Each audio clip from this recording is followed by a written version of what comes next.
தமிழ்நாடு மற்றும் புதுச்சேரியில் வழக்கத்திற்கு மாறாக வெப்பநிலை 3 டிகிரி செல்சியஸ் குறைவாக பதிவாகியுள்ளதாக வானிலை ஆய்வு மையம் தெரிவித்துள்ளது. சென்னை வானிலை ஆய்வு மையம் வெளியிட்டுள்ள அறிவிப்பில் கடந்த 24 மணி நேரத்தில் தமிழ்நாடு மற்றும் புதுச்சேரியின் பெரும்பாலான பகுதிகளில் வறண்ட வானிலையே நிலவியதாக தெரிவிக்கப்பட்டுள்ளது.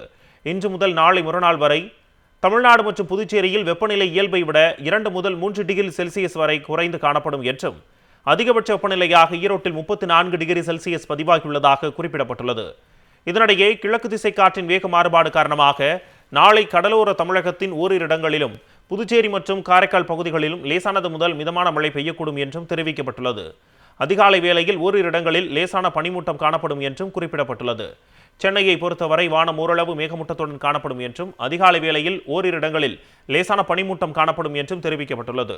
தென் தமிழக கடலோர பகுதிகள், மன்னார் வளைகுடா மற்றும் குமரிக்கடல் பகுதிகளில் நாளை மறுநாள் வரை சூறாவளி காற்று மணிக்கு 45 கிலோமீட்டர் வேகத்தில் வீசக்கூடும் என்பதால் மீனவர்கள் வானிலை ஆய்வு மையம் எச்சரிக்கை விடுத்துள்ளது.